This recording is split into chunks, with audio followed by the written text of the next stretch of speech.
अध्यक्ष सन्माननीय वाकरजी, आमचे सगळेच पदाधिकारी, जीवनजी कांबळे आणि उपस्थित. खरं तर दादांनी आमच्यासारख्या तरुणांची चांगली सोय करून ठेवलेली आहे. कारण कधी ना कधीतरी तुमच्या वयाचं आम्हाला फळावाच लागणार आहे आणि त्या वयाचं होऊ नये म्हणून आम्ही प्रयत्न करत असतो. परंतु निसर्गाचा नियम आहे निंबाळकर साहेब, कधी ना कधीतरी तुम्हालाकडे यायचं आहे. पण तुम्हाला माझ्याकडे बघितल्यावरती तुमचा भूतकाळ आठवत असेल की आम्ही सुद्धा ह्या वयाचे होतो, असेच बागडत होतो, हे होतो. पण तुम्ही एक मनामधून एक विचार काढून टाका की तुम्ही ह्या वयाच्या झाल्यानंतर आमच्यासारख्यानं तुमची गरज नाही आहे म्हणून.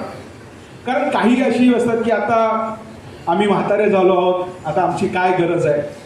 खरं तर सांगू का, तुमची आम्हाला फार नितांत गरज आहे. आज माझी आई 75 वर्षाची आहे, जिवंत आहे. मी कुठेतरी असा निराश झालो वगैरे झालं तर मला हक्काचं म्हणजे रडण्याचं ठिकाण, माझा राग काढण्याचं ठिकाण जर कुठली असेल तर ती म्हणजे माझी आई. कारण तिला माहीत असतं, ती अनुभव संपन्न असते की बाबा याला कसा शांत करायचा, कुठेतरी आपल्याला एक सॉफ्ट करणार पाहिजे असतो. आणि आजच्या तरुण पिढीला मी हेच सांगत असतो की तुम्ही जरा ह्या माणसांकडे जरा आक्षेवाईने चौकशी करा. इथे बाळासाहेब पवार आहे, अतिशय संघर्षातून निर्माण झालेला आज हा माणूस आहे. आज आता 12 तारखेला लक्ष्मी हेल्थ केअरचं उद्घाटन आहे. चांगलं, त्यासाठी तुम्हाला सगळ्यांना मी निमंत्रित देतोय. डॉक्टर बाळासाहेब पवार, जरा टाळ्या झाल्या पाहिजे त्यांची. मी मगाशी बसलो होतो आणि एक विचार केला की तुम्ही हे लक्ष्मी हे नाव का ठेवलंय म्हणून. तर त्यांनी अभिमानाने सांगितलं की ते माझ्या आईचं नाव आहे. मग विचारलं, प्रत्येकाची आई महत्वाची असते, आई ही आईच आहे, ती कशीही असू दे.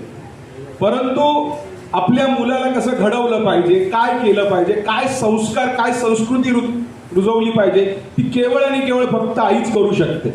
वडील त्याला फक्त आधार देतात.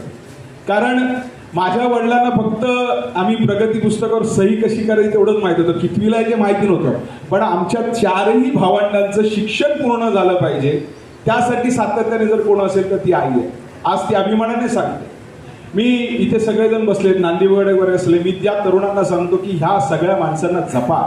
कारण हा आयुष्याचा ठेवा आहे, हा अनुभवाचा ठेवा आहे.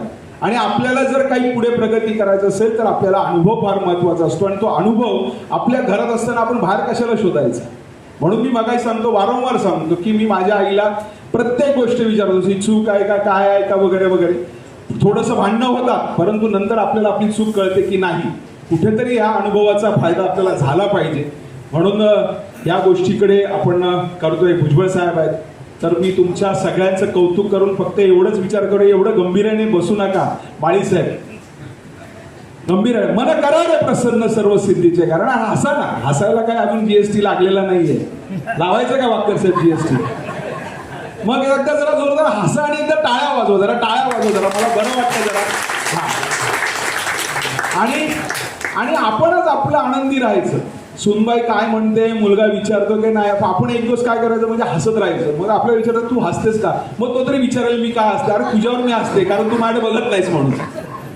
अशी आमची, हे शिकवल्यामुळे ते माझ्या आईने शिकवलेलं आहे. म्हणजे ह्या गोष्टी चाललेल्या आहेत. समाज हा विभक्त होत चाललेला आहे. काही काही गोष्टी मोबाईलमुळे, तर जवळचा माणूस निंबाळकर साहेब बोलायला निंबाळकर मोबाईलमध्ये चालले. परंतु हा असा जो काही संपर्क तुटत चाललाय, तो संपर्क तुटू न देण्याचा प्रयत्न माझ्यासारख्या तरुणांनी आणि तुमच्यासारख्यांनी करावा अशी एक विनंती करतो.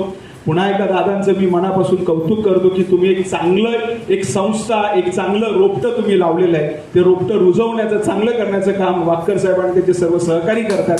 मला आनंद वाटतोय. कारण एखादी वस्तू निर्माण करणं सोपं असतं माळी साहेब, पण ती टिकवून ठेवणं, तिचं पावित्र्य जपणं हे फार महत्वाचं असतं. अनेक दिवस मी लांबूनच बघत होतो कधी माझं वय होईल आणि मी कधी एंटर करेल. परंतु मी एवढंही सांगतो, माझं वय कितीही असू दे, पण मी मनाने तरुण शेवटपर्यंत राहणार.